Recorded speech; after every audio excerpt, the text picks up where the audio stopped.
North east, कहीं भी है, तो उन सब के लिए लागू है। तो फर्क क्या है? सिर्फ फर्क इतना है कि वहां के जो लोकल लैंग्वेज है वो इंक्लूड हो जाती है। जैसे मैं बात करूं पंजाब की, तो पंजाब के अंदर पंजाबी का एक एग्जाम आपको क्लियर करना होता है। वो सिर्फ एग्जाम क्लियर करना होता है, मेरिट में उसके नंबर नहीं जुड़ते।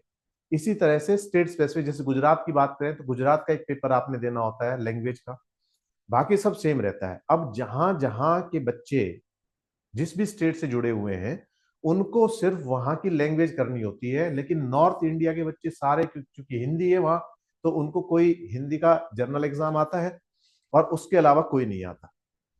तो यहां पर ये जो वेबिनार है इट इज फॉर ऑल। मैं ये बताना चाह रहा हूं कि पूरे इंडिया के अंदर जितने भी स्टेट्स हैं वो सब इसके अंदर इंक्लूडेड है। तो अब जब हम यहां से तैयारी करते हैं तो एक तो ये है कि मान लो 6 7 8 10 स्टेट तो जो हमारे हो गए, दिल्ली, हरियाणा, यूपी, उत्तराखंड, राजस्थान, एमपी, इसके अलावा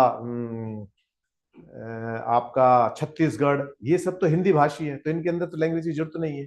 मान लो पंजाब में है, तो जो बच्चा पंजाब में भी देना चाह रहा है, गुजरात में देना चाह रहा है, तो 6 7 8 महीने की तैयारी आपको सिर्फ लैंग्वेज की करनी है, उस लैंग्वेज को पास करना है बस। उसमें पासिंग मार्क्स चाहिए होते हैं।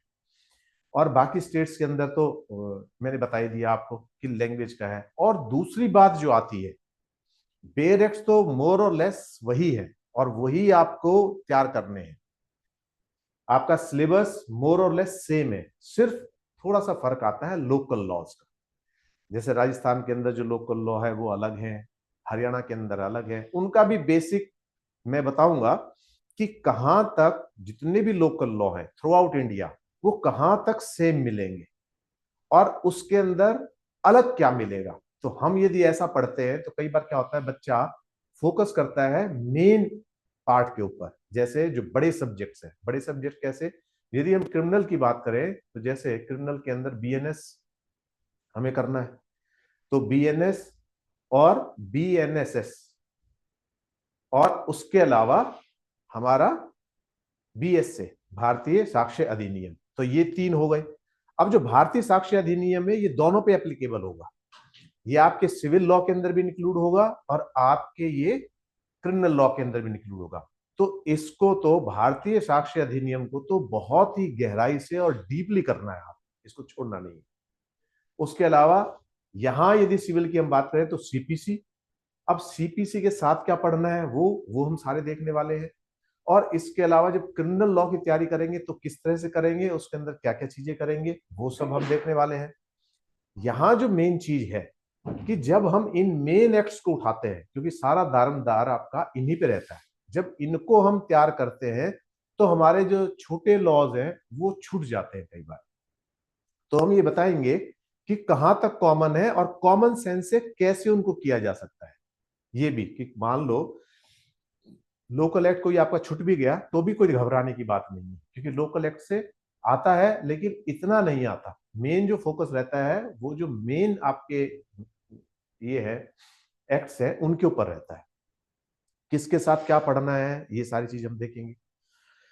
अब यहां पर जब हम तैयारी कर रहे हैं तो एक सबसे बड़ी गलती हम यहां पर ये करते हैं कि law of the land, constitution, उसको हम इग्नोर कर देते हैं और इंटरव्यू में अक्सर जाके फंस जाते हैं। यहां पर जो मेन बात है जो मैं बताना चाह रहा हूं आपको, आप कभी भी ऐसा नहीं कर सकते कि प्रीलिम्स की तैयारी आपने केवल प्रीलिम्स की तैयारी अकेले कर ली, या प्रीलिम्स की तैयारी पूरी हो गई अब मेंस की तैयारी शुरू कर दें, या मेंस की तैयारी शुरू हो गई अब इंटरव्यू की तैयारी शुरू करें। जुडिशरी के अंदर तीनों को हैंड इन हैंड लेके चलना पड़ता है, तीनों को साथ साथ लेके चलना पड़ता है। आप कभी भी अकेले अकेले तैयारी करेंगे तो फंस जाएंगे, आपको बता। क्योंकि बेर एक्ट के अंदर भी बेर एक्ट को इंटरप्रिटेशन जो है बेर एक्ट की वो निकल के आएंगी हमारे लैंडमार्क जजमेंट से। बेर एक्ट के अंदर किस तरह से उसको इंटरप्रेट करोगे, ये ये मेंस का पार्ट है, क्योंकि मेंस में भी आने वाला है। तो हमें इन सब की क्लियरिटी के लिए जब हम इन पे बात करेंगे तो तीनों को साथ साथ लेके चलें। मैं वापस अपने टॉपिक पे आता हूं जो मैं बताना चाह रहा था आपको। कॉन्स्टिट्यूशन जैसे दिल्ली जुडिशरी में आता है, हरियाणा जुडिशरी में केवल प्री में आता है, मेंस में नहीं आता। बहुत सारे स्टेट्स ऐसे हैं जहां पर केवल प्री तक सीमित है कॉन्स्टिट्यूशन, उसके बाद नहीं आता, तो बच्चे कॉन्स्टिट्यूशन को इग्नोर कर देते हैं। लेकिन जब आप इंटरव्यू पे आते हैं तो वहां पर आपको पता है इंटरव्यू कौन ले रहा है? हाई कोर्ट के जजेस ले रहे हैं। हाई कोर्ट के जजेस के पास किसकी ज्यादा काम है? किसका? वो सारा जो काम है वो कॉन्स्टिट्यूशन बेस्ड है, और कॉन्स्टिट्यूशन के ज्यादातर राइट्स जितने भी हैं, आपके फंडामेंटल राइट्स हो गए, आपके डीपीएसपी हो गए, इनको लेकर ही ज्यादातर केसेस होते हैं।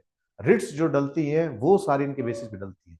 जब हाई कोर्ट का एक जज इंटरव्यू में बैठा हुआ है तो स्वाभाविक है वो कॉन्स्टिट्यूशन से आपको कनेक्ट करे ही करेगा। तो ये गलती कभी भी ना करें कि हम कॉन्स्टिट्यूशन को इग्नोर करें। दूसरी बात, क्या होता है जब हम कॉन्स्टिट्यूशन को एक बार पढ़ लेते हैं, क्योंकि लॉ ऑफ लैंड है, कॉन्स्टिट्यूशन से ही सारी चीजें निकल के आ रही है, और उसको पढ़ने से हमारे जो बहुत सारे सवाल हैं जो यदि हमें नहीं भी आते तो हम उसके दम पर ही कर पाएंगे। जैसे फॉर एग्जांपल, जब हम बात करते हैं स्पीडी जस्टिस की, ये राइट है, कहां से निकल के आया? कौन से एक्ट में दे रखा है? Life life and liberty article 21 से निकल के आएगा। फ्रीडम ऑफ स्पीच की बात करेंगे 19 से निकल के आएगा। इक्वलिटी की बात करेंगे तो ये सब कहां से निकल के आएंगे? ये। और एक और उदाहरण देता हूं आपको, बहुत आप इसको समझना, कि कोई भी nobody can be witness in his own case. अपने ही केस में कोई विटनेस नहीं हो सकता। इसको ऐसे समझो आप, पुलिस ने किसी बंदे को अरेस्ट कर लिया और मार मार के उससे कबूल करा लिया, कन्फेशन करा लिया। अब आप सोचो कि पुलिस ने जो कन्फेशन कराया है उस कन्फेशन की कोई वैल्यू नहीं है, ठीक है? आपकी सीआरपीसी यानी कि बीएनएसएस भी यही बात कहती है कि पुलिस के सामने दिया हुआ बयान की कोई वैल्यू नहीं है। अब क्यों नहीं है? ये कहां से निकल के आया? ये निकल के आया है आर्टिकल 20 से, कि अपने ही खिलाफ कोई विटनेस नहीं हो सकता, किसी को भी। तो खुद गवाह बन ही नहीं सकता वो। मैं क्यों कहूंगा कि मैंने चोरी की है? मैं क्यों कहूंगा कि मैंने अपराध किया है? मैं क्यों कहूंगा कि मैंने रेप किया है? स्वाभाविक है नहीं कहूंगा। और जब मैं नहीं कहूंगा और ना ही मुझे गवाह बनाया जा सकता है, तो मुझे पुलिस पीट के कैसे बनाएगी, या पुलिस जबरदस्ती मेरा कन्फेशन कैसे कराएगी? अब आप देखो निकल के कहां से आ रहा है? कॉन्स्टिट्यूशन से। और इसका इम्प्लीकेशन कहां हो रहा है? बीएनएस के अंदर। अब पुलिस यदि टॉर्चर करती है तो वो भी अपराध है।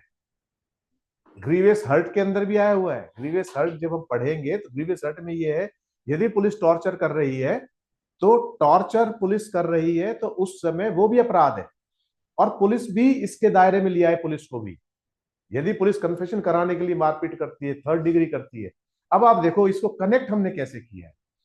हम यदि इंटरव्यू में पूछा जाएगा तो ये सारे जो हमारे राइट्स है, जो इंडिया के सिटीजन्स या फॉरनर्स या कोई भी any person, weather he is alien और अ सिटीजन, इन सब के ये कहां से निकल के आ रहे हैं? ये सब कॉन्स्टिट्यूशन से निकल के आ रहे हैं।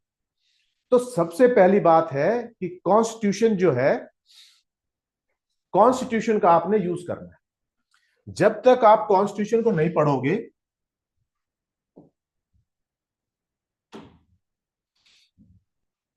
तो मैंने आपको बताया constitution of India, it is very very important. और एक जगह नहीं, आप 1000 जगह फंसोगे। जैसे कोई भी बात होती है, अब जैसे एक केस था, उस केस के अंदर, ये मेरा ही केस है, मैंने एक केस लड़ा था, उसमें गौशाला के ऊपर आ गया कि बहुत सारी आवारा गाय और ये पशु ये घूमते रहते हैं, इनकी वजह से रोज एक्सीडेंट होते हैं और ये मार भी देती हैं, सारी चीजें। अब ये सारी चीज जब बात हुई कि भाई इस गौशाला के लिए जो गाय है इनके लिए क्या कोई इंतजाम होना चाहिए, जज ने उठा के कह दिया, कमेटी को बुलाया कि इन सारी जितनी भी गाय हैं इनको पकड़ो और इनके लिए इंतजाम करो। अब गाय को पकड़ना, it is not a simple job कि आपने गाय को पकड़ दिया, छोड़ोगे कहां भाई? किसे खेत में छोड़ दोगे? हरियाणा जैसी जगह है तो खेती है, हाँ। जंगल में आप छोड़ नहीं सकते, जंगल भी बहुत सीमित है, जंगल तो बचे ही नहीं अब।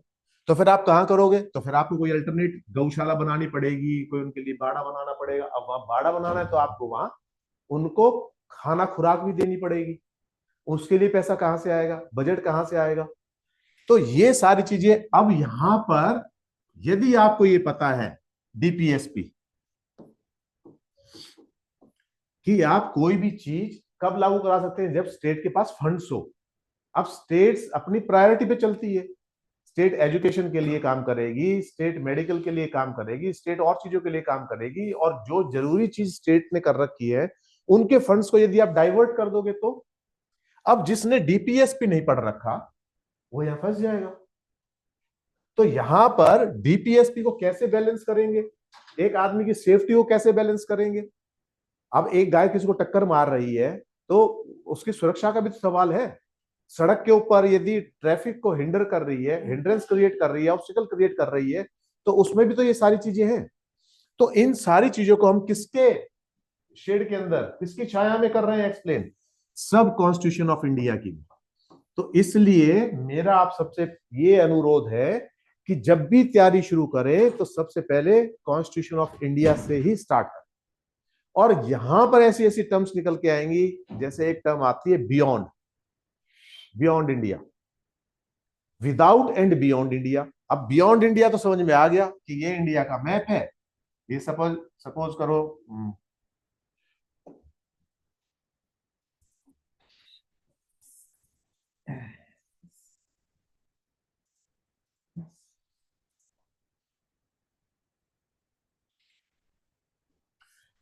अब जैसे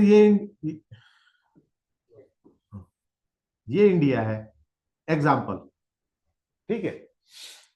अब इसके बाहर की जो सीमा है वो बियॉन्ड इंडिया हो गई। लेकिन हमें यह भी तो पता होना चाहिए कि इसके बाहर जहां पानी लग रहा है वहां कितना है, कितने नॉटिकल माइल्स तक हमारा उसके अंदर आएगा, हमारी रेंज के अंदर आएगा। और बियॉन्ड विदाउट, अब विदाउट इंडिया का मतलब क्या है, ये तो बियॉन्ड इंडिया लिखते थे, विदाउट इंडिया। अब जब ये चीजें हमें यहां से समझ में आएगी तो हम और जगह कनेक्ट कर पाएंगे। अब ये जो विदाउट इंडिया है ये क्या है, अब जैसे मान लो अमेरिका, ये अमेरिका है और अमेरिका के अंदर हमारी एम्बेसी है इंडिया की। इंडिया ने अपनी जगह लेके एम्बेसी बनाई हुई है, जैसे हमने यहाँ चाणक्यपुरी के अंदर सबको जगह दी हुई है, उन्होंने अपनी अपनी एम्बेसी बनाई हुई है। अब इस एम्बेसी में कौन काम कर रहे हैं, इंडियंस काम कर रहे हैं, इंडियन डिप्लोमेट्स काम कर रहे हैं, सारा स्टाफ इंडियन है। तो यहाँ क्या हो जाएगा, ये विदाउट यहाँ पर लागू हो जाएगा, डीप सी के अंदर विदाउट लागू हो जाएगा, जहां पर किसी का भी वो क्षेत्र अधिकार नहीं है। तो वहां वहां देखना होगा कि कौन सा शिप है, कहां पर रजिस्टर है, ये सारी चीजें। मेरा कहने का मतलब ये है सिंपल, कि जब तक आप इस चीज को नहीं समझोगे कि कॉन्स्टिट्यूशन की कितनी अहमियत है, तब तक आप उनको और चीजों में लिंक नहीं कर पाओगे। शाम को सूरज छुपने के बाद और सूरज उगने से पहले आप किसी महिला को अरेस्ट नहीं कर सकते, किसी बूढ़े को अरेस्ट नहीं कर सकते, किसी 15 साल से छोटे के बच्चे को अरेस्ट नहीं कर सकते। कहां से निकल के आ रहे हैं, ये सब यहीं से निकल के आ रहे हैं। तो पूरी सारी जो हमारी जो फंडामेंटल हमारे राइट्स हैं, सब कुछ उसी से निकल के आएगा। और मोर ओवर फंडामेंटल राइट से भी ज्यादा निकल के आएगा प्रियम्बल से। हम यदि केस करते हैं, वो कहते हैं रिलीफ चाहिए आपको, ठीक है मान लिया आपकी बात, किस लिए चाहिए रिलीफ, कहीं भी हम कोई भी केस डालेंगे तो उसमें रिलीफ की बात करेंगे ना। अब जो रिलीफ चाहिए वो किसकी परिप्रेक्ष्य में चाहिए, सही और गलत कहां से निकल के आएगा, तो वहां भी हमारे जो फंडामेंटल राइट्स हैं और जो हमारा प्रियम्बल है वहां से निकलेगा। इक्वलिटी की बात कर रहे हैं, लिबर्टी की बात कर रहे हैं, स्टेटस की बात कर रहे हैं, जस्टिस की बात कर रहे हैं, ये कहां से, ये वेलफेयर स्टेट के सारी वेलफेयर स्टेट क्या करेगी, इन सब को एंश्योर कराएगी कि हर एक आदमी को कैसी मिलनी चाहिए, जस्टिस मिलना चाहिए, कैसा मिलना चाहिए, इकोनॉमिकल भी और सोशल भी, ये सारी चीजें। अब ये प्रियम्बल से निकल के आ रहा है। तो बहुत सी बार जैसे आपने पढ़ा होगा, अब एक टर्म और आती है टॉर्ट, जो कहीं नहीं कवर होता, दिल्ली जुडिशरी में तो टॉर्ट आता है, बाकी बहुत सारी जगह नहीं आता।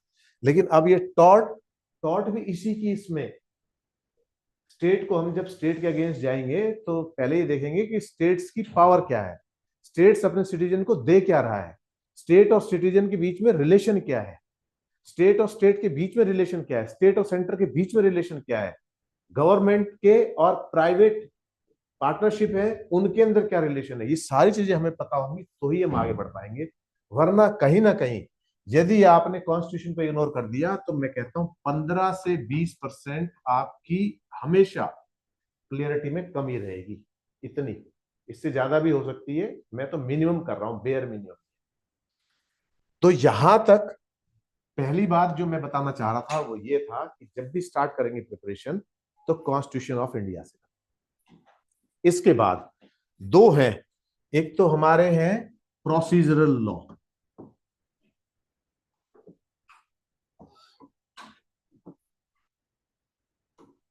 बहुत इंपॉर्टेंट है। और प्रोसीजरल लॉ की जब हम बात करेंगे तो दो ही प्रोसीजरल लॉ जो मेन है उनको हमें पता होना चाहिए। एक है सीपीसी और दूसरा है पुरानी सीआरपीसी, और नए में है भारतीय न्याय सुरक्षा संहिता। तो ये दो जो प्रोसीजर लॉ है ये आपने पढ़ना है। किनके साथ पढ़ना है, कैसे पढ़ना है, ये सारा इनके साथ बहुत जरूरी है। अब जब सीपीसी की हम बात करें, यदि आप सीपीसी को अलग से पढ़ते हो, यहां गड़बड़ कर देते हो, क्योंकि सीपीसी के साथ दो चीजें पढ़नी बहुत ज्यादा जरूरी रहती है। एक लिमिटेशन, क्योंकि सारा दारोमदार तो इसी पे, आपने लिमिटेशन को सीपीसी के साथ नहीं पढ़ा, हो गई गड़बड़। क्योंकि एक केस की मियाद भी तो है, कब तक डाल सकते हैं उस केस को, उसके बाद फिर वो खत्म हो गई तो फिर आपको रिलीफ आप मांग रहे हो तो गलत है। तो लिमिटेशन के साथ पढ़ना है, और दूसरा इसको पढ़ना है स्पेसिफिक रिलीफ एक्ट के साथ। अब इन तीनों के अंदर क्या कॉम्बिनेशन है, किस तरह से इनको लिंक करेंगे, ये सारी चीजें बहुत ज्यादा जरूरी है यहां पर। तो यहां पर इसी तरह से आप यहां पर बीएनएस को, बीएनएसएस को भी बीएनएस के साथ, और दूसरा बीएसए के साथ, और बीएसए यहां भी आएगा। अब बीएसए कॉमन हो गया यहां सीआरपीसी के अंदर। यदि हम आपकी बात करें बीएनएसएस और सीपीसी, दोनों ही किससे गवर्न होंगे, बीएसए से, भारतीय साक्ष्य अधिनियम से। अब दोनों के अंदर ही हमें पता होना चाहिए, दोनों के साथ, इसको इसके साथ भी लिंक करके पढ़ेंगे और इसको इसके साथ भी लिंक करके पढ़ेंगे। कहां पे, जैसे बहुत सारी चीजें इसके अंदर लागू हो रही है। तो यहां पर जब भी हम किसी भी चीज की तैयारी करेंगे तो इन सारी चीजों को ध्यान में रखने की जरूरत है। अलग अलग अब सवाल आता है फिर बेयर एक्ट के ऊपर, कि बेयर एक्ट को कैसे पढ़ें, कि बेयर एक्ट को याद करें या किस तरह से करें। तो जो बेयर एक्ट की बात आती है, कोई भी बेयर एक्ट हम लेते हैं, जब कोई भी बेयर एक्ट हम उठा रहे हैं किसी भी, चाहे सिविल का है चाहे क्रिमिनल का है, कोई भी बेयर एक्ट हम उठा रहे हैं, तो बेयर एक्ट के स्पेसिफिक वर्ड्स होते हैं।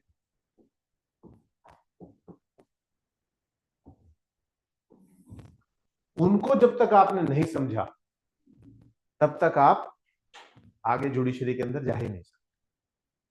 क्योंकि बहुत सारे स्टेट सीधे सीधे क्वेश्चन करते हैं बेयर एक्ट से। पूछ लिया ये ऑफेंस कौन से सेक्शन में दे रखा है, बहुत सीधा सा आपने बता दिया। ये चीज कहां दे रखी है आपने बता दी। लेकिन जब इंटरप्रिटेशन की बात आती है, जब मेंस की आंसर राइटिंग की बात आती है, हम फंसते वहां पर है। क्योंकि वहां पर क्या है, इन वर्ड्स को यदि इंटरप्रेट नहीं करना आया आपको तो फिर आपके लिए दिक्कत हो जाएगी। जैसे एक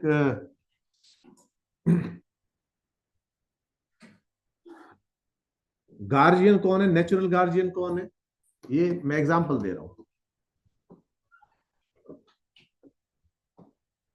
मदर है, एंड आफ्टर मदर कौन है, फादर है। ओ सॉरी, नेचुरल गार्जियन फादर को माना है, ठीक है। अब आफ्टर फादर कौन है, मदर है यहां पर। अब दिक्कत क्या है, अब हम क्या सोच रहे हैं इसको, कि जब फादर नहीं है तो क्या है, जब फादर नहीं है तो फिर मदर रहेगी नेचुरल गार्जियन, मतलब फादर की मौत हो गई।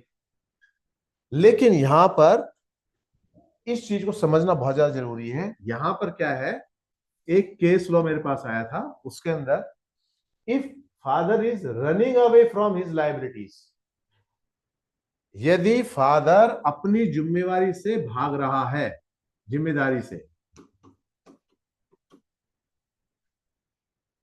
अपनी जिम्मेवारी को निभा नहीं पा रहा, तो क्या हो जाएगा, उस सूरत के अंदर भी नेचुरल गार्जियन मदर हो सकती है। अब ये कैसे पता लगाया, वहां ये नहीं लिख रखा कि father after the death of father, अब ये है आफ्टर फादर। उसका मतलब क्या है, उसका मतलब यही है, if any how he is incompetent, वो इनकम्पिटेंट जानबूझ के भी हो सकता है, शराब वराब कर रहा है, शराबी है, जुआ खेल रहा है, गलत संगत में है, वो डिसेबल भी हो सकता है, वो और रीजन भी हो सकते हैं, तो देन मदर विल। और ये चीज अब यहां से समझनी बहुत ज्यादा जरूरी है कि इस तरह से, अब जैसे हम एक प्रोविजन ले लेते हैं, सेक्शन 125 सीआरपीसी, मेंटेनेंस। अब सवाल ये उठता है कि सीआरपीसी, आप कोरिलेट कर लेना उसको, मैंने सीआरपीसी इसलिए ले रहा हूं कि सारे बच्चों को और हमें तो ध्यान में अभी तक सीआरपीसी चल रही है, उसमें देख लेना आप बीएनएसएस में कौन सा सेक्शन होगा ये। तो यहां 125 जो है मेंटेनेंस की जो बात हो रही है, वो यहां पर 125 में क्यों डाली गई, सवाल ये सीआरपीसी में क्यों डाली गई, इन बातों के जवाब हमारे पास होने चाहिए। क्योंकि यदि हमें ये नहीं पता कि यहां पे क्यों डाली गई है, अब कॉमन सेंस से हम इस बात का जवाब हमें मिल सकता है। थोड़ी सी कॉमन सेंस लगानी है। कॉमन सेंस क्या लगानी है कि जब सीआरपीसी बात कर रही है, तो सीआरपीसी दो तीन चीजों की बात कर रही है। एक तो ऑफेंस होने के बाद, ऑफेंस होने के बाद आप किस तरह से सजा दिलवाएंगे, वो प्रोसीजर। एक है ऑफेंस ना हो, दैट इज प्रिवेंशन। ऑफेंस होने से पहले प्रिवेंटिव भी है, वो प्रिवेंशन का भी काम भी कर रही है, बचाने का काम कर रही है। जैसे कर्फ्यू लगाते हैं, वो क्या है, वो कर्फ्यू से तो लगा रहे हैं कोई दुर्घटना ना हो इसलिए कर्फ्यू लगा दिया, कोई ऐसी चीजें ना घटे इसलिए। तो ये सारी पावर किसकी है, प्रिवेंशन की है। तो 125 को भी अब यहां आप देखोगे तो किस उसमें रखा हुआ है, प्रिवेंशन वाले उसके अंदर, जहां 133 34 25 ये सब किसमें, किसी भी अनहोनी को होने से बचाने के लिए, रोकने के लिए, कोई झगड़ा हो उससे उससे रोकने के लिए सारी चीजें। तो यहां पर अब आपको समझ में आया कि मेंटेनेंस किस लिए है, यहां पर किस लिए रखा है, कि समाज के अंदर जो सौहार्द है वो बना रहे। यदि कोई अपनी बीवी को मेंटेन नहीं करता, अपने माँ बाप को मेंटेन नहीं करता, अपने बच्चों को मेंटेन नहीं करता, तो क्या चांसेस है उसके, चांसेस है गलत संगत, या तो गलत संगत में जाएंगे वो बच्चा है तो, और या कोई उनकी इस चीज का फायदा उठाएगा। तो ये प्रिवेंशन के अंदर आ, तो इस तरह से मैं बता रहा हूं आपको कि मैंने जब भी बच्चों से पूछा ये, तो बच्चों ने सीधा सीधा कह दिया कि सेकुलर प्रोविजन है जी। सेकुलर तो है, पर क्यों डाला, इस चीज का जवाब 90% बच्चे नहीं दे पाए इंटरव्यू में। अभी जुडिशरी के एक स्टेट के इंटरव्यू के अंदर यही क्वेश्चन पूछा गया। अब यदि वो कॉमन सेंस लगा लेते, और कॉमन सेंस क्या लगानी है, अब हम जब बेरेक्ट को पढ़ रहे हैं, तो बेरेक्ट के अंदर जो सेक्शंस हैं उनको हमें ध्यान से पढ़ना है, और एक जवाब वहीं से निकल के आएगा। जैसे मैंने बताया कि हम प्रिवेंशन ऑफ ऑफेंसेस, यदि हम ये पढ़ रहे हैं प्रिवेंशन ऑफ ऑफेंसेस, और ये उसके अंदर आ रहा है, तो सीधा सीधा कह देना है हमें प्रिवेंशन ऑफ ऑफेंसेस, ये उसको प्रिवेंट करने के लिए। और थोड़ा सा लॉजिक लगाओगे आप, तो आपको समझ में आ रहा है किस तरह से हम छोटी छोटी चीजों को, क्योंकि मगअप करना ना, यदि हम ये कहें कि बस सिर्फ वोट लेना है, उससे घोटने से कुछ नहीं, हमें उन चीजों को समझना है। कि इस सेक्शन को क्यों बनाया गया, किस लिए बनाया गया, और ये कई बार क्लैश भी होंगे। एक तरफ तो पुलिस के सामने दिया हुआ बयान की कोई अहमियत नहीं है, और दूसरी तरफ कोर्ट, हम इसमें कह रहे हैं ना, यहां पर हमने कॉन्स्टिट्यूशन में कहा कि कोई भी व्यक्ति अपने खिलाफ विटनेस नहीं हो सकता, ये कह दिया हमने। लेकिन फिर बाद में हमने क्या कहा, बाद में हमने उसी बंदे को मजबूर किया कि भाई जो तेरे से कोर्ट पूछे सच सच बता, और सच सच बताएगा तो उसका फेट क्या होगा। तो अब ये दोनों बातें क्लैश कर रही है ना, कि यहाँ तो कॉन्स्टिट्यूशन ऑफ इंडिया के अंदर तो nobody can be witness against himself, वो नहीं होगा, और यहां पर फिर आगे पुलिस के सामने दिया हुआ बयान, उसकी कोई वैल्यू नहीं है, और फिर आगे हम कह रहे हैं कि आपको बताना है सारी चीजें। अब इनमें तालमेल कैसे बैठेगा, इसमें किस तरह से इंटरप्रेट करेंगे, ये सारी चीजें बहुत जरूरी है। क्योंकि अब वो टाइम गया कि सीधे सीधे आपसे क्वेश्चन पूछे जाएंगे। व्हाट इज रेस जुडिकाटा, कोई नहीं पूछेगा। व्हाट इज दिस, कोई नहीं पूछेगा।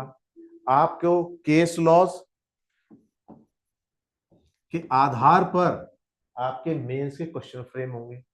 और दूसरा सबसे बड़ी बात यह है कि जब भी आप इस तरह से ये करोगे, आंसर राइटिंग करोगे, उस आंसर राइटिंग के अंदर, उस क्वेश्चन के अंदर आप कहां कहां कौन कौन सी चीजें इन्वॉल्व हो रही है। जैसे सीपीसी का एक क्वेश्चन आ गया मेन, लेकिन सीपीसी के साथ आपने उसमें लिमिटेशन भी बनती है, और उसके अंदर स्पेसिफिक रिलीफ एक्ट भी बनता है, और उसके अंदर कुछ और भी बन रहा है, और आंसर राइटिंग में आपने इनको इंक्लूड ही नहीं किया यहाँ पर, तो आप आंसर ही अधूरा रह गया, कोई फायदा ही नहीं हुआ आंसर लिखने। तो जब भी आप आंसर लिखेंगे तो आंसर लिखने का एक पैटर्न होता है, आंसर लिखने का एक तरीका होता है, कि आपसे सवाल क्या पूछा गया है, किस तरह से आप उसको कैसे कैसे एड्रेस करें। बहुत सारी बार मैंने देखा है, जब मैं ये देखता हूं कि बच्चे आंसर तो लिख दिया उसने, लेकिन उसकी सीक्वेंस ऊपर नीचे है, और वो इरिटेट करती है। क्योंकि जजमेंट राइटिंग जो है, जब जजमेंट लिखा जाता है तो जजमेंट एक तरीके से लिखा जाता है, और वो तरीका क्या होता है, वही पैटर्न सारे उसमें फॉलो होता है। तो जुडिशरी के अंदर आंसर राइटिंग बहुत ज्यादा इंपॉर्टेंट है, और यदि आंसर राइटिंग आपकी कमजोर है तो उसमें कुछ आपका हो नहीं सकता। आपके पास कितनी ही नॉलेज हो, यदि प्रॉपर तरीके से आप आंसर नहीं लिख पा रहे हैं तो बहुत दिक्कत है। तो प्रॉपर तरीके से आंसर लिखने के लिए आपको क्या करना है, किस तरह से आंसर लिखेंगे, और इसके लिए दो चीजों की बहुत ज्यादा जरूरत होती है। एक तो एक टीचर है जो रेगुलर आपको हेल्प कर रहा है, आपके आंसर को एनालाइज कर रहा है, आपकी जो स्ट्रेंथ है वो बता रहा है, आपकी जो वीकनेस है वो बता रहा है, आपको बता रहा है किस तरह से आपने इस सारे को बैलेंस करके चलना है। दूसरा, एक एक जरूरत होती है कि जब केस लॉ हम पढ़ते हैं, उन केस लॉ को ऐसा नहीं है कि हमने पूरा पूरा उठा के डाल दिया। उसके हेडर, उसकी मेन लाइन क्या हाईलाइट होनी है, क्या कहना चाह रहा है, उसको कितना इन्वॉल्व करना है, कितने केस लॉ डालने हैं, ये सब। तो एक व्यक्ति जो आपको इन सारी चीजों के बारे में बता रहा है वो, और एक मेंटोरशिप रेगुलर विवेचना के प्लेटफॉर्म पे हमेशा दी जाती है। वो मेंटोरशिप का कारण यही है कि बच्चा कहाँ जा रहा है, कहाँ नहीं जा रहा। कई बार क्या होता है, मेरा इंटरेस्ट क्रिमिनल लॉ में है और मैं सिविल लॉ को इग्नोर कर देता हूं। नंबर तो सिविल लॉ के भी है, कैसे इग्नोर करने से बात बनेगी।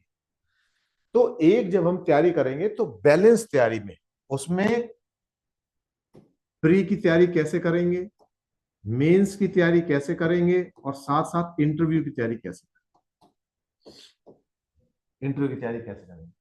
अब जब भी हमारे यहाँ विवेचना के अंदर कोई टीचर जब पढ़ा रहा होता है तो उन चीजों को एड्रेस करता है कि ये इससे संबंधित सवाल प्री में आ सकते हैं, मेन में से ये बन सकता है, और इंटरव्यू में से ये पूछा जा सकता है। तो आपके दिमाग में खाका क्लियर हो रहा है, आपके दिमाग में एक मैप बन रहा है कि किस तरह से चीजें लिंक हो रही है, और किस तरह से तीनों को हमें साइमल्टेनियसली पढ़ना है।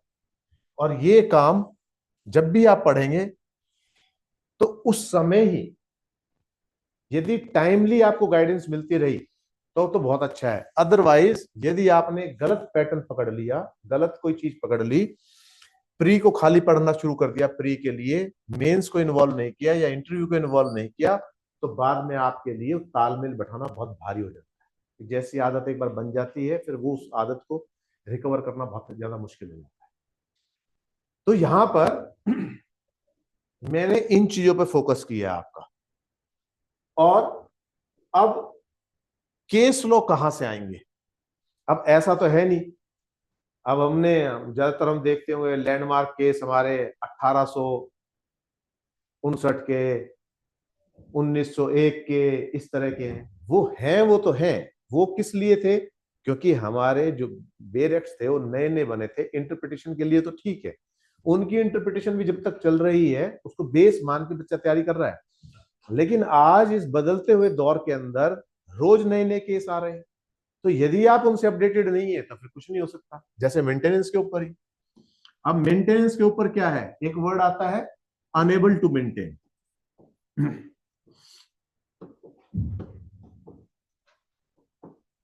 अब इस अनेबल टू मेंटेन को हम क्या समझेंगे?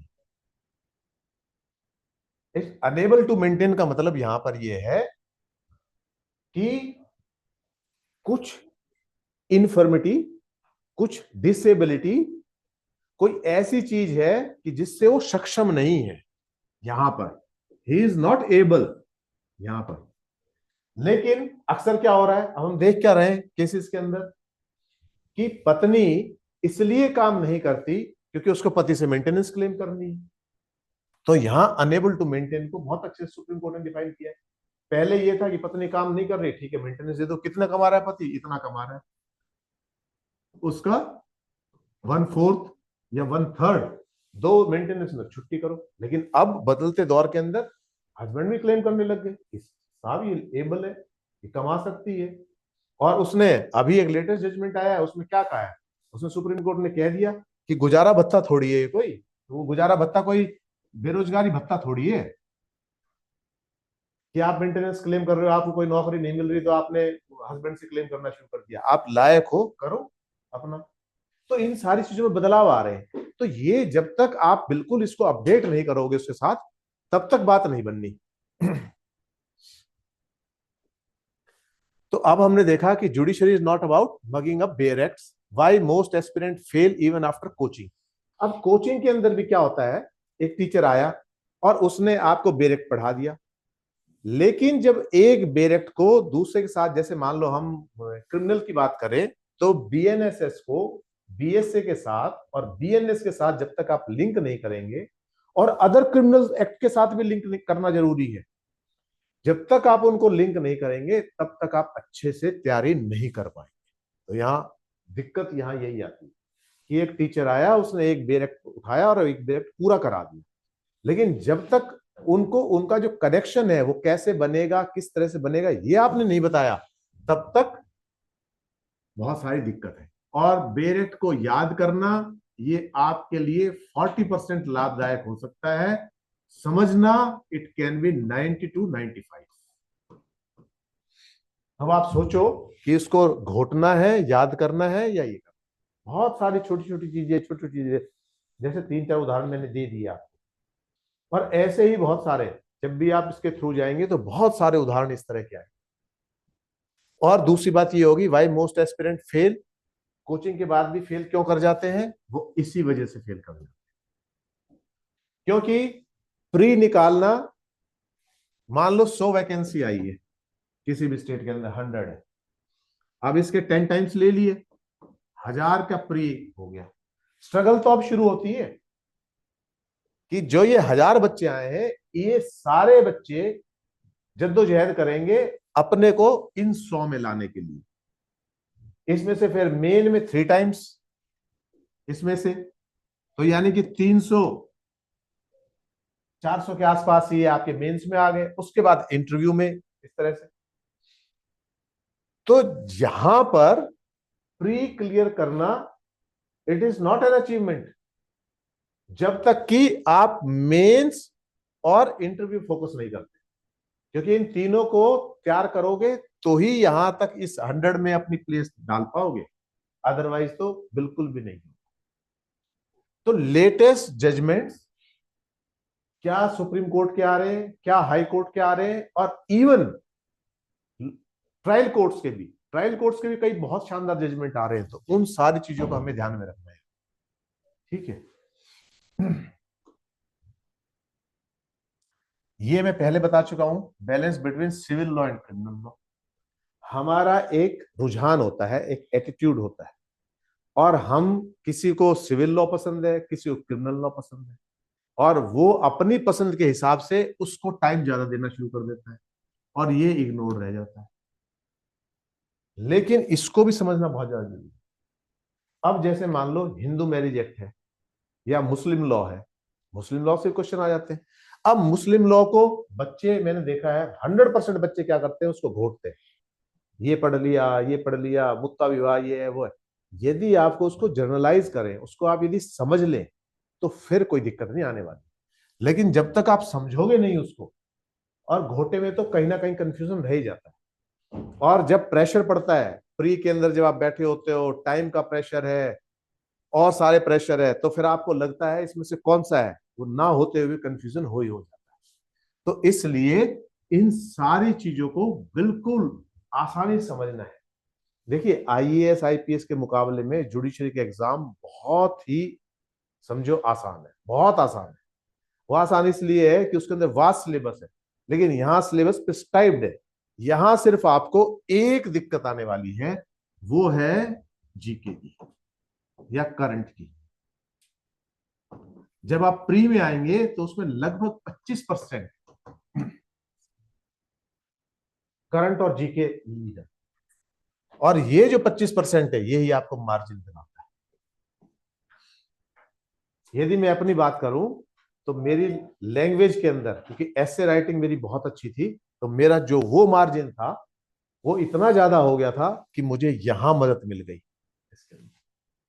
तो ये जो आपका 25% है, इस 25% में आप कितना करते हैं, कई बार ये 30% तक चला जाता है। ये थोड़ी सी तैयारी, थोड़ी सी समझ की तैयारी, ये आपको प्री के अंदर बिल्कुल आसानी से आपकी एंट्री करा। और उसके बाद ये नहीं है यहां तक, अब इंटरव्यू के अंदर भी इन सारी चीजों को कनेक्ट कर लेते हैं।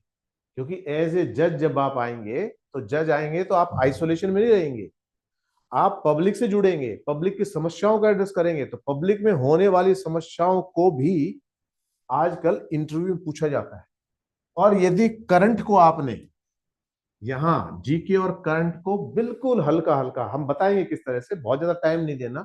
यदि आप पूरे दिन में 20 से 25 मिनट भी करंट को दे देते हो, तो that is more than sufficient. और वो आपको हेल्प करेगा, वो आपको हर चीज में हेल्प करेगा। जैसे एडिटोरियल्स आते हैं, न्यूज़पेपर के एडिटोरियल्स आते हैं, किसी जजमेंट को लेकर एडिटोरियल आ गया, कई बार सीरीज चलती है, जैसे रिलीजन को लेकर है, पॉलिटिक्स को लेकर है, इनको लेकर एक के बाद एक रिव्यूज ये सब चलते रहते हैं। उन सारी चीजों को कवर कर देते हैं एडिटोरियल के अंदर। और जब एडिटोरियल को हम जब पढ़ाते हैं करंट के उसके अंदर, तो उसके अंदर आपको एक ओवरऑल नॉलेज बन जाती है। एक ओवरऑल जो नॉलेज आपको मिल रही है, वो आपको हेल्प कर रही है इंटरव्यू के अंदर भी, और आपके यहाँ प्री के अंदर भी। तो यहां ये बहुत ज्यादा जरूरी है। तो ये, इसको तो हम इग्नोर कर ही नहीं सकते। बहुत सारी बार बच्चे ऐसे होते हैं, क्वेश्चन कहाँ से पूछे जाएंगे, करंट में किस तरह के क्वेश्चंस पूछे जा सकते हैं, ये, तो ये जो हमारा करंट का सेक्शन है, ये बहुत ज्यादा इंपॉर्टेंट है। अभी देखो, थोड़े दिन पहले क्या हुआ था, हरियाणा के अंदर एडीए के एग्जाम के अंदर सारा ही करंट और जीके और इनसे कर दिया था। लेकिन फिर वो तो ठीक है, हाई कोर्ट ने वो इशू आया हाई कोर्ट के अंदर, हाई कोर्ट ने उसको एक तरफ कर दिया, तो ठीक है। वरना तो आप सोचो कि 100% इसी था। लेकिन फिर भी ये आपकी पर्सनैलिटी को रिफाइन करता है। जीके और अवेयरनेस जो है, ये जनरल अवेयरनेस जो है, ये आपकी पर्सनैलिटी को रिफाइन करती है, और इंटरव्यू में आपकी बहुत मदद करती है। आंसर राइटिंग के अंदर इट कैन लीड एग्जाम्पल्स, आप रियल लाइफ एग्जाम्पल्स दे सकते हैं आंसर राइटिंग के अंदर, और यहां से दे सकते हैं। केस लॉज को भी इंटरप्रेट कर सकते हैं, किससे संबंधित किस तरह से, तो वो सारी चीजें आपकी यहां आएंगी। ठीक है। अब यही बातें शुरू से हो रही है कि प्री तो आपका क्लियर हो गया और मेंस में फेल हो। नॉलेज तो है बट स्ट्रक्चर नहीं है। तो ये किस वजह से? आंसर राइटिंग तो आप कर रहे हो, सही कर रहे हो, गलत कर रहे हो, कौन हु विल जज? कौन बताएगा आपको किस तरह से कर रहे हो? किन चीजों को, जैसे मैं अभी थोड़ी देर पहले बता रहा था, एक बच्चे ने के आंसर राइटिंग बहुत अच्छी थी, वो एड्रेस तो सारी चीजों कर रहा था but not in A proper manner. जो चीज पहले लेनी चाहिए वो कहीं भी बीच में ले रहा है। उसका जो स्ट्रॉन्ग पार्ट है आंसर राइटिंग करते वक्त स्टार्ट स्टार्ट ही उससे कर रहा है। It is not an essay, it is not an paragraph writing कि आप ऐसा करोगे। आपको एक निश्चित पैटर्न से ही स्टार्ट करना होता है, एक स्ट्रक्चर्ड वे में ही आंसर लिखना होता है। क्योंकि जुडिशरी के अंदर और चीजों के अंदर बहुत अंतर है। जुडिशरी एक पैटर्न मांगती है कि जब आप एड्रेस करोगे तो किस किस तरह से करोगे, कैसे कैसे उनको एनालाइज करोगे, कैसे कैसे उसका कंक्लूजन निकालोगे, वो सारी चीजें। और ये नहीं है तो कुछ भी नहीं। ये यहाँ पर बच्चे के साइकोलॉजी को समझते हैं मेंटोर जो होते हैं, कि बच्चा कहाँ घबरा रहा है, कौन से वीक पार्ट्स हैं, कहाँ पर उसको मजबूत करना है। आंसर राइटिंग है या मेंस है या इंटरव्यू है, नर्वस हो रहा है, करंट कहाँ से पढ़ेगा, कौन सी चीज कहाँ से मिलेगी, केस लॉ कहाँ से पढ़ने और कौन से पढ़ने। अब हजारों केस डिसाइड हो रहे सुप्रीम कोर्ट के और हाई कोर्ट्स के। अब यहां पर ध्यान ये रखने वाली बात है कि हाई कोर्ट कौन सी स्टेट का है, उसके हाई कोर्ट को भी आपने अहमियत देनी है। आप ऐसा नहीं कर सकते कि सारे सुप्रीम कोर्ट की दोगे जजमेंट। बैठने वाले अक्सर जजेस को ये रहता है ना, जो आपने बहुत अच्छा काम किया होता है तो आप चाहते हो कि लोगों तक वो बात पहुंचे, लोग उसको अप्रिशिएट करें। अब एक जज इंटरव्यू में बैठा हुआ है जिसने कोई बहुत लैंडमार्क जजमेंट दिया है और आपको उसको पता नहीं है, तो यहां आप ये समझो कहीं ना कहीं उसके दायरे के अंदर आ गए। ये आपके लिए नेगेटिव बात। तो हाई कोर्ट के वो सारे जजमेंट्स, तो अब इतने जजमेंट्स आप कैसे पढ़ोगे? तो हमें निकालने होंगे कौन कौन से जजमेंट लैंडमार्क है, किस लिए लैंडमार्क है, क्या क्या है, और पहले के क्या था उनमें और अब क्या है, वो सारी चीजें हमें लेके आनी होंगी। और ये काम कौन कर रहा है कि किस तरह से कौन से जजमेंट लेके जा रहे हैं, ये मेंटर कर रहा है आपको। सुप्रीम कोर्ट के कौन से जजमेंट लेने हैं, ये मेंटोर कर रहा है। तो ये सारी चीजें, अब यहाँ है ना, नॉलेज तो आपको बहुत अच्छी है लेकिन स्ट्रक्चर, स्ट्रक्चर का मतलब ये है कि आप उस बात को रख कैसे रहे। छोटा सा उदाहरण देता हूं आपको, बहुत एक इवेंट हुआ, कोई भी एक इवेंट हुआ और उस इवेंट को आपको रिपोर्ट करने को लिखा जाए कि भाई इसकी एक रिपोर्ट बना दो और अखबार में भेज दो। आपने उसमें लिख दिया कि ये 4 लोग आए थे, ऐसा हुआ था, बहुत लोग जमा हुए थे, और जब आप अगले दिन अखबार में पढ़ोगे तो उसका स्ट्रक्चर क्या है, बिल्कुल अलग मिलेगा। अखबार किस तरह से लेता है उस खबर को, बहुत ही छोटे में संक्षिप्त में सारी बातें कहता है। तो ये सारी चीजें जो है, ये this is the importance of structure. आप अखबार के अंदर पढ़ोगे, न्यूज के अंदर पढ़ोगे, किस तरह से उसको लेते हैं, कंसाइज करते हैं काम की चीजें। और जुडिशरी के एग्जाम के अंदर एक बात और स्पष्ट कर देता हूं, judiciary is not about writing more and more. ये हिस्ट्री का एग्जाम नहीं है कि आप जितना लिखोगे। लॉ के अंदर बच्चों को आदत क्या होती है, एलएलबी के अंदर, एलएलबी के अंदर आदत होती है कि इतने पेज भर दोगे पास हो जाओगे, और होता भी है। एलएलबी की जो गंदी आदतें हैं उनको यहां छोड़ना पड़ेगा। एलएलबी के अंदर आपने 40 शीट भर दी, पास, कुछ भी लिख दो। लेकिन यहां यदि आपने कोई बकवास लिखी तो आपके एंटी जाएगी। जरूरी नहीं है कि एक 9 नंबर का क्वेश्चन है या 10 नंबर का क्वेश्चन है तो आपने 250 वर्ड्स में लिखना है, कोई कंपल्सन नहीं है। 9 नंबर के उसको यदि आप 100 वर्ड्स में भी एक्सप्लेन कर देते हो अच्छे से, दैट इज वेरी गुड। वो तो यहां पर बिल्कुल कंसाइज रहना है, टू द पॉइंट रहना है। मैथमेटिक्स की तरह यहां एग्जाम्पल दोगे तो भी प्रिसाइज एग्जाम्पल दोगे, उससे रिलेटेड दोगे। आपने देखा होगा कोर्ट के अंदर जब भी हम साइटेशन देते हैं जज को, दोनों पार्टियां देती हैं, प्लेंटिफ भी देता है, रिस्पोंडेंट भी देता है। तो जज उसको लिखता है कि this case law does not pertains to this case, कि जो आपने दिया है वो इस पर खरा नहीं बैठता, और उसको रिजेक्ट कर देता है। और दूसरा किसी ने दी है तो बताता है कि केस लॉ ये कह रहा है बहुत अच्छा, लेकिन इस केस पर इट इज नॉट एप्लीकेबल। तो यहां पर भी यही चीज, यही काम मेंटर करता है और यही काम ये करता है। कि क्या कह रहे हैं कि आपके केस लॉज आपके आंसर राइटिंग के रेलिवेंट जा रहे हैं या नहीं जा रहे हैं, या आप उनको जबरदस्ती फिट करने की कोशिश कर रहे हो। ये सारे काम आपका मेंटोर करता है। आंसर राइटिंग स्किल्स के अंदर आपको यही बताया जाएगा। कई बार हमें लगता है केस लॉ तो हमने दिया ही नहीं, तो केस लॉ नहीं दिया तो हो सकता है आंसर वीक हो जाए। हमने एक ऐसा केस लॉ उठाकर उसमें डाल दिया जो थोड़ा बहुत तो लिंक कर रहा था, 20 से 25% तो, लेकिन इट वॉज नॉट अप्रोप्रिएट। ठीक है, आधी बात उसकी कंसाइज कर रही थी और आधी बात उसके अगेंस्ट जा रही थी। तो जब ऐसा कर रहे हो तो आप अपने ही पैरों पे कुल्हाड़ी मार रहे हो। तो जरूरी नहीं है, ये बात भी आप समझ लेना, यदि आपके पास कोई केस लॉ आपके जहन में नहीं है, प्रॉपर केस लॉ, तो आपको लिखने की जरूरत भी नहीं है। यदि आप ऐसे जुगाड़ करते हो तो नंबर दिलाने की बजाय नंबर काटे। तो यहां पर ये सारा बहुत ही इंपॉर्टेंट सेक्शन है, इस पे आपको पूरा पूरा ध्यान रखना है।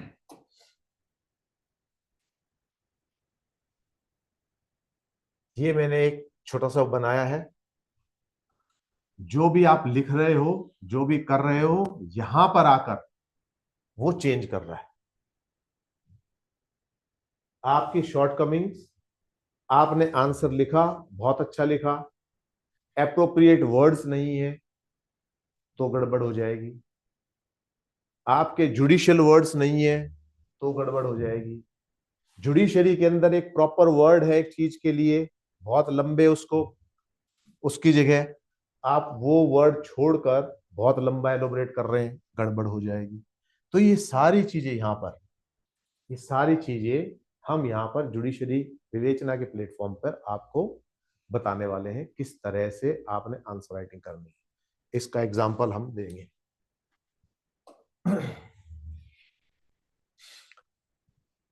हमारे पास अब सवाल आता है कि आपके पास ऐसा क्या है। तो we are having a full fledge team.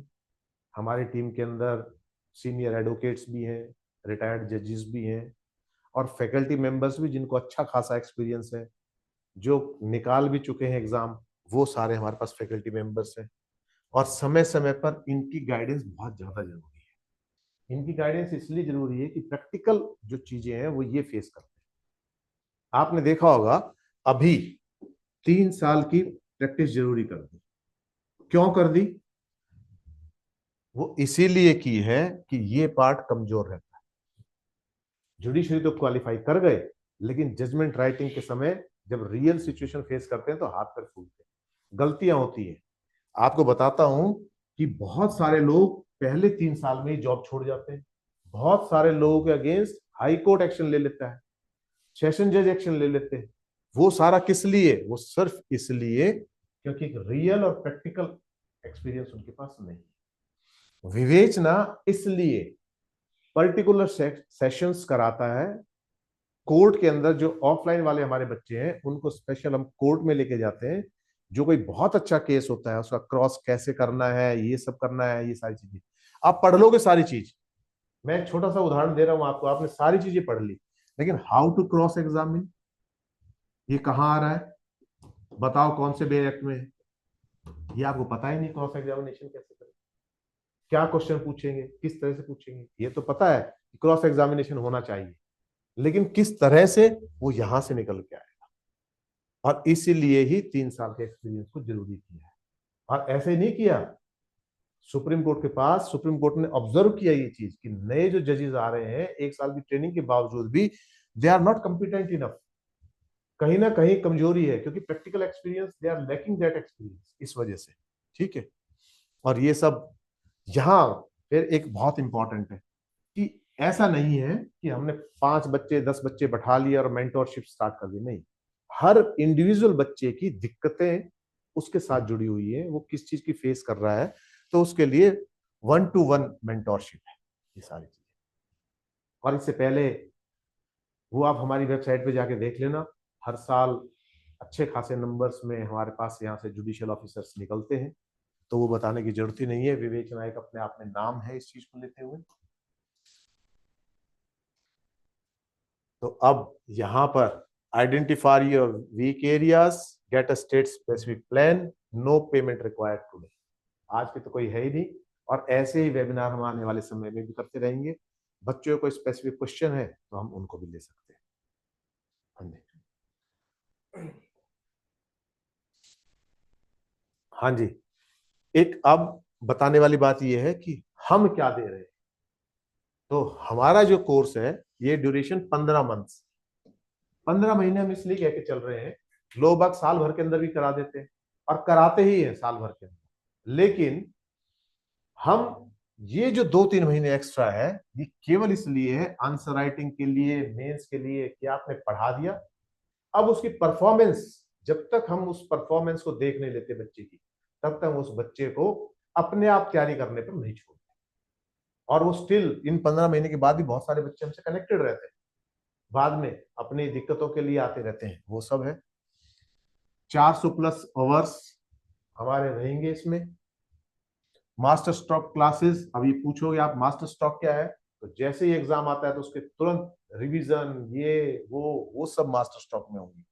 Special classes होंगी, जैसे वीक एरिया को एड्रेस करने के लिए होगी, वो आपकी मास्टर स्ट्रोक होगी। Special legal current affair sessions ये हमारे रेगुलर चलेंगे। मैंने इसकी इंपॉर्टेंस आपको बताई दी है। लीगल केस स्टडीज लगभग हमारे पास आज की तारीख में जितने भी मैनुअल्स हैं आपके, सॉरी, जितने भी बुक्स हैं आपकी लॉ से रिलेटेड है, वो सब हमारे पास आ रही है इंस्टीट्यूशन के अंदर। किस तरह से साइटेशन देखनी है, किस तरह से इंपॉर्टेंट लॉ देखने हैं, किस तरह से उसको पढ़ना है, किस तरह से उसकी हेडिंग। कई बार क्या होता है, हम हेडिंग को निकाल लेते हैं, हेडिंग तो कुछ और कह रही है लेकिन अंदर जजमेंट कुछ कह रहा है, तो इंपॉर्टेंट पॉइंट्स पे कैसे जाएंगे, वो सब हमारे यहाँ बताई जाती है। Bare acts, concept clarity, landmark judgment session ये रेगुलर होते ही है। स्पेशल सेशन होंगे ही। राजस्थान के प्री जुडिशियल रिप्लिका, ये 20 टेस्ट हम आपको देंगे, और ये 20 टेस्ट बिल्कुल एग्जैक्ट उसी पैटर्न पे होंगे। हमारी जो टीम है वो पिछले 10 से 15 साल के क्वेश्चन पेपर को एनालाइज करती है। राजस्थान किस तरह से क्वेश्चन लेता है, हरियाणा किस तरह से लेगा, एमपी किस तरह से लेगा, तो उनका अपना पैटर्न होता है। हर एक स्टेट अपने अपने तरीके से उन चीजों को एड्रेस करता है। हर स्टेट की अपनी कल्चर है, अपने रिचुअल्स है, अपने लॉ से संबंधित समस्याएं हैं, तो उन सब को लेते हुए पर्टिकुलर स्टेट का ध्यान रखते हुए ये 20 आपको दी जाएंगी। और यदि कोई बीच में, मान लो आपका कोर्स चल रहा है और बीच के अंदर कोई एग्जाम आ गया, जैसे राजस्थान जुडिशरी आ गया, तो हम यहाँ इनके अलावा उनकी भी आपको कोशिश करेंगे 4 से 5 करा दें। बीजीएस आ गया तो 4 से 5 टेस्ट उसका भी करा दें। ठीक है। मेंस का 10 तो ये हो ही गया, इसके साथ फिर वही है कि कोई स्पेसिफिक आ गया तो हम कराएंगे। ऐसे writing practice very much important. मैंने देखा है आपका सिलेक्शन कराने के लिए 100% काम करता है। एक बच्चे ने ऐसे में लिए हैं 30 मार्क्स, एक बच्चे ने ऐसे में लिए 50 मार्क्स। ये जो 20 मार्क्स का गैप है ये आपके पीछे के उसको कवर करता है और आपके सिलेक्शन को बहुत पावर देता है। तो हमारे यहाँ पर हम फ्रॉम द वेरी बिगनिंग ऐसे राइटिंग प्रैक्टिस स्टार्ट से ही करा देते हैं। तो मतलब समझो इन 15 महीने के दौरान आप कम से कम 40 से 50 ऐसे करने वाले हैं। ये हो गया। और पर्सनल मेंटरशिप तो ये है। तो दिस इज ऑल व्हाट विवेचना इज गिविंग। सो विवेचना इज इनवाइटिंग यू, आप सब आए, जुड़े और अपने भविष्य को यहां संवारें। सर कुछ Q&A है, मतलब कुछ क्वेश्चंस हैं स्टूडेंट्स के। हाँ जी, तो माइक सर चाहिए होगा थोड़ा आपसे। हाँ जी। तो मैं स्टूडेंट्स के बिहाफ पे आपसे कुछ क्वेश्चंस पूछूंगा सर, जो स्टूडेंट्स ने बोले हैं। तो इस वक्त मुझे प्रतिनिधि के तौर पर आप समझिए कि मैं स्टूडेंट्स का प्रतिनिधि हूँ। और अब वो सेशन है जिसके लिए आप लोग काफी बार, कई बार पूछ चुके हैं सर, ये जो डाउट्स आपके चल रहे हैं, बेसिकली अब आपको डाउट पूछने थे, लेकिन कोई बात नहीं, जो आपने पहले पूछ रखे हैं वो मैं आपके बिहाफ पे पूछ लेता हूँ सर से। और आगे जो भी मन में डाउट आ रहे हैं सेशन कंप्लीट होने के बाद, अब जो भी आपके मन में आ रहा है, जैसा भी मन में आ रहा है, प्लीज आप लोग कमेंट बॉक्स में डालते जाइए। और अगर कोई ऐसा है कि भाई बोल के पूछना चाहता है, लिख नहीं पा रहा है, तो बताइएगा, लेकिन मैं चाहूंगा कि टेक्स्ट में लिख दीजिए, ज्यादा बेहतर होगा। मैं सर से एक एक करके पूछ लेता हूँ। सर, ये जो भी आपने बताया वो क्या एपीओ के लिए यूजफुल रहेगा? हाँ, क्योंकि क्या है, एपीयू के लिए यूजफुल इसलिए रहेगा कि हरियाणा के अंदर तो मैं आपको बताता हूं कि जुडिशरी का प्री आसान था और पीपी का प्री जो था वो ज्यादा टफ था। जी। और जिसने पीपी का प्री निकाल लिया उस वो जुडिशरी का प्री तो आराम से निकाल पाएगा, क्योंकि सिलेबस तो लगभग मोर और लेस सेम ही होता है। तो ये तो साइमल्टेनियसली तैयारी चलेगी। और यहाँ बता देता हूँ मैं आपको, यदि आप जुडिशरी की तैयारी करते हो उसी में आपके सीबीआई जजेस की वैकेंसी निकलती है, पब्लिक प्रोसिक्यूटर अलग अलग डिपार्टमेंट्स में निकलते हैं, वो सब उसमें कवर होने वाला है उसमें। तो वो कोई दिक्कत नहीं है, कॉमन ही सिलेबस है। हाँ जी। सर, आपके एक्सपीरियंस को देखते हुए स्टूडेंट ने कुछ अंदर की बात पूछी है और पूछ रहे हैं कि राजस्थान जुडिशरी का एग्जाम कब होगा। तो वो ऑब्वियसली जब एग्जाम होगा तो आपको नोटिफिकेशन आएगा, हाँ। और सबको वो एग्जाम उसी डेट को पता चलता है। आपको कोई अगर गुमराह कर रहा है तो गुमराह मत होइए, प्रॉपर जब नोटिफिकेशन आए तभी उसको हम मान सकते हैं। आप ये मान के चलिए कि एक साल में अलग अलग तरीके के नोटिफिकेशन आते हैं, तो मल्टीपल प्रिपरेशन आपको करनी पड़ती है साथ साथ। वैसे एक बात आपको क्लियर कर देता हूँ इसके अंदर, कि जैसे ही एक बैच कंप्लीट हो जाता है और वो बैच ट्रेनिंग पे जाकर ज्वाइनिंग के लिए होता है, तो उससे थोड़ा सा पहले स्टार्ट हो जाता है। तो अब राजस्थान की जो वैकेंसीज थी, जो पिछली वैकेंसी निकली थी, लगभग उससे 14-15 महीने के बाद दोबारा वैकेंसी आई जाती है। ये सर, आरजेएस के लिए काफी इच्छुक लोग हैं और पूछ रहे हैं सर, हिंदी और इंग्लिश दोनों में आती, दोनों लैंग्वेज आती है उसमें? हाँ, ऐसा है कि जितने भी जुडिशरी के एग्जाम हैं वो लगभग लगभग इंग्लिश में आते हैं।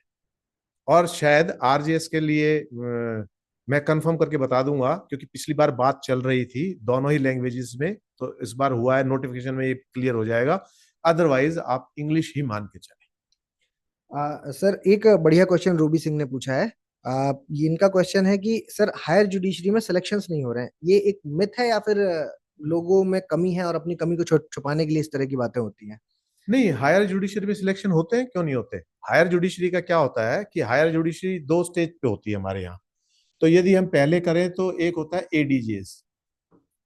तो एडीजे जो होते हैं उसके अंदर कुछ परसेंट इसके अंदर वो तो लेते हैं प्रमोशन के जरिए, और कुछ परसेंट डायरेक्ट लेते हैं एडवोकेट से। एडवोकेट्स, इसमें एडवोकेट वो एडवोकेट्स आएंगे जिनकी उम्र 35 साल से 45 साल के बीच में है वो, और कम से कम 7 साल का एक्सपीरियंस है, 7 इयर्स का एक्सपीरियंस है। तो वो हायर जुडिशरी के लिए दे सकते हैं। तो ये तो हो गया हमारा स्टेट स्पेसिफिक। और मान लो आप अपने आप को सक्षम मानते हो, तो आपका एलिवेशन हो जाएगा। 10 साल की यदि प्रैक्टिस है आपकी हाई कोर्ट की, तो आप हाई कोर्ट जज के लिए एलिजिबल हो।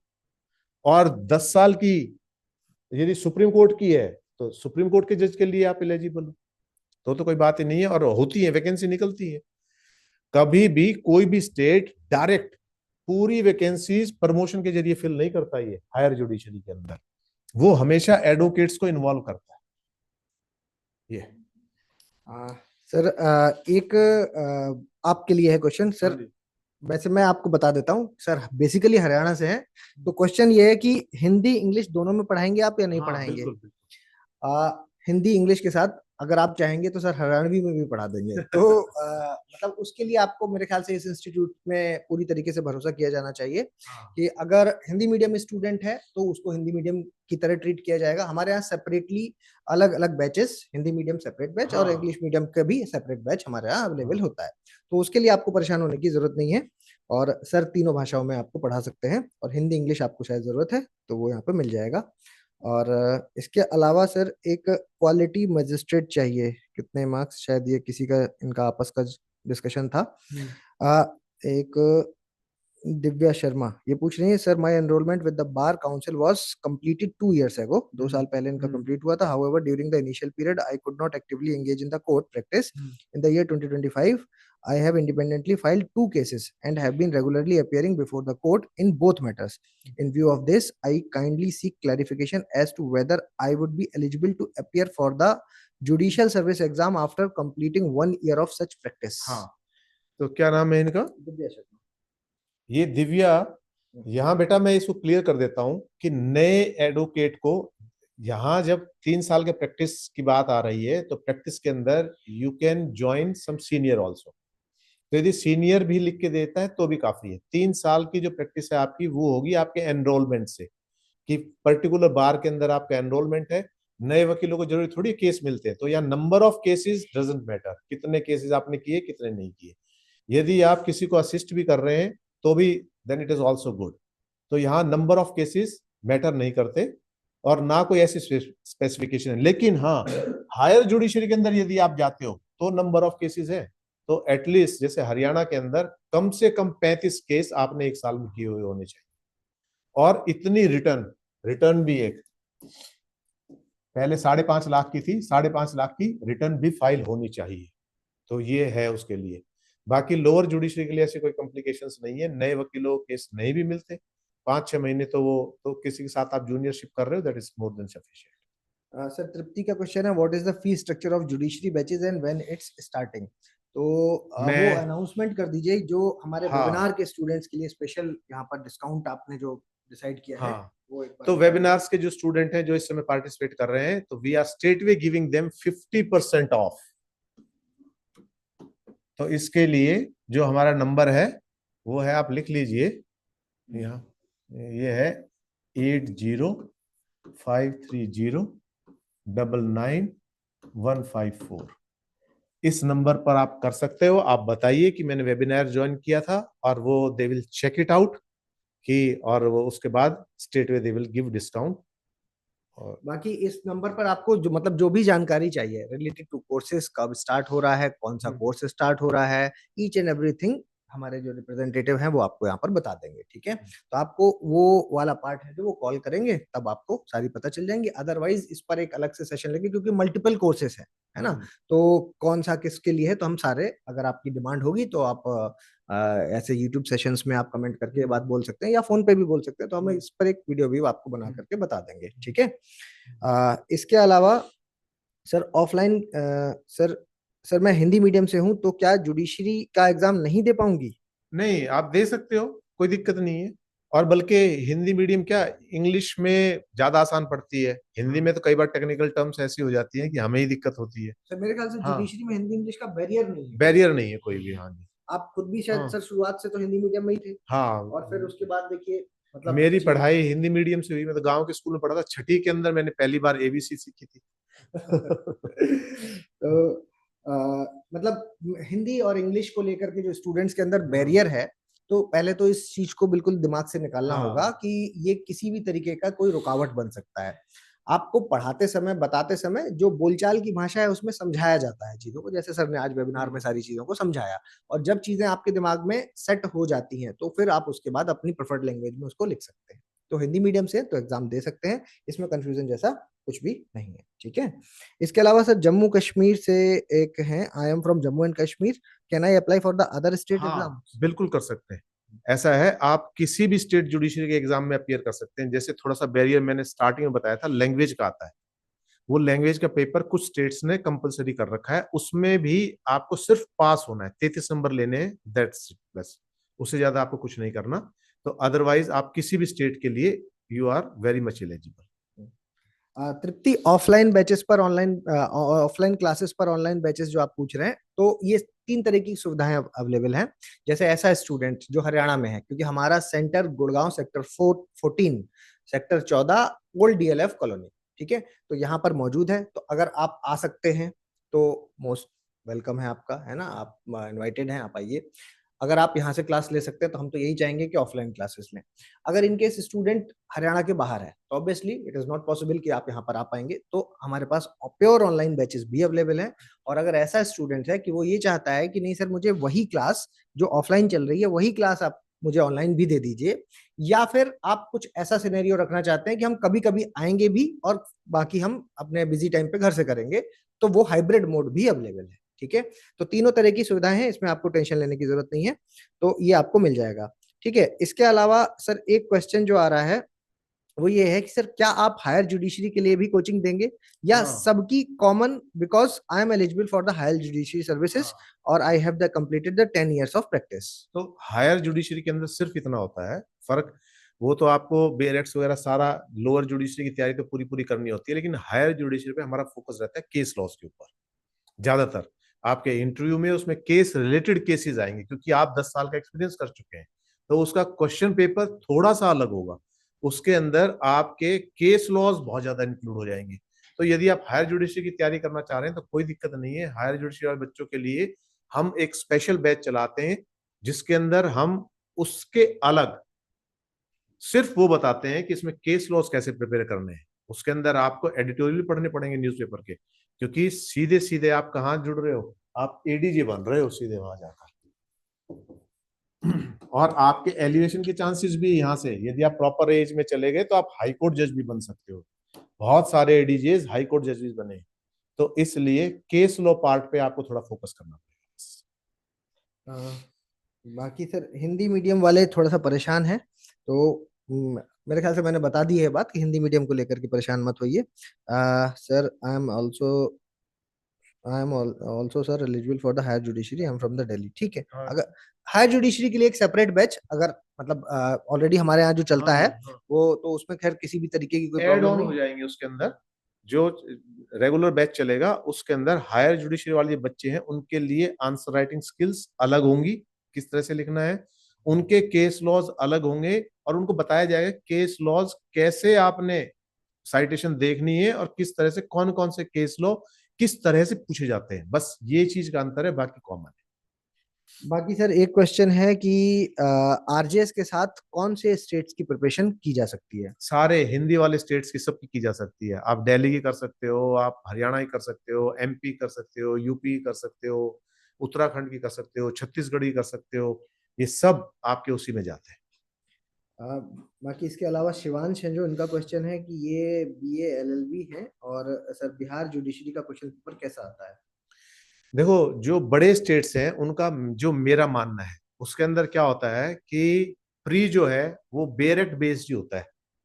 लेकिन हरियाणा और दिल्ली के अंदर उसके अंदर थोड़ी सी बेरेक्ट से अलावा भी चीजें पूछी जाती है। जैसे हरियाणा के अंदर मैंने बताया 25% 30% उसके अंदर जीके आती है।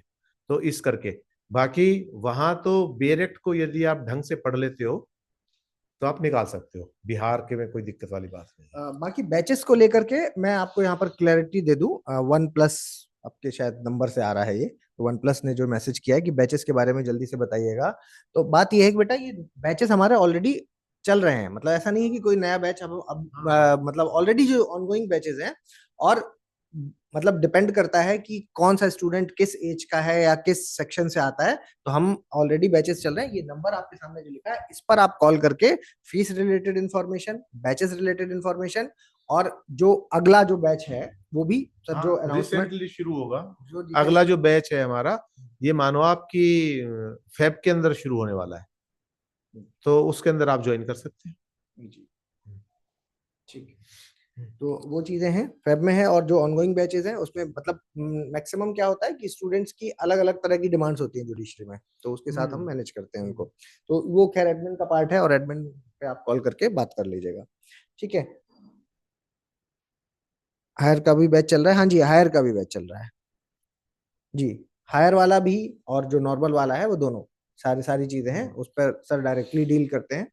सर ही आप गाइड करेंगे, जुडिशरी से रिलेटेड सारी चीजें हैं जो वो सर के गाइडेंस में ही आगे बढ़ती है। ठीक है, तो यही थे सर कुछ डाउट्स। ठीक है, अभी सर क्लास की टाइम क्या रहेगी? अच्छा, नंबर रिपीट कर देना है तो भाई लिख लीजिए 8053099154। फिर से बोलूं, 8053099154। ठीक है, तो इस नंबर पे कॉल करके आप सारी जानकारी ले सकते हैं। इसके अलावा क्लास की टाइमिंग सर कितनी रहती है? क्लास आपकी कम से कम 1.5 घंटे की होगी, और वो टॉपिक के हिसाब से जा सकती है 2.5 घंटे, 2.75 घंटे, इतना तो रहेगा ही। ऑन एन एवरेज हम 2 घंटे का टाइम स्लॉट है जो वो हाँ, रखते हैं। और कई बार छोटा टॉपिक होता है तो कम भी हो जाता है, लेकिन ज्यादा टॉपिक में मतलब ये है कि टॉपिक को बीच में ना छोड़ने वाला रिवाज चलता है कि भाई टॉपिक चल रहा है तो उसको कंप्लीट करके ही आगे बढ़ा जाए। सर इवनिंग बैचेस प्रोवाइड होंगे? बिल्कुल, इवनिंग बैचेस भी प्रोवाइड होंगे। लॉ ऑफिसर के एग्जाम के लिए भी ये बेनिफिशियल होगा क्या? हाँ, लॉ कॉमन है, मैंने बताया अभी कॉमन ही है, सिलेबस सारा कॉमन है।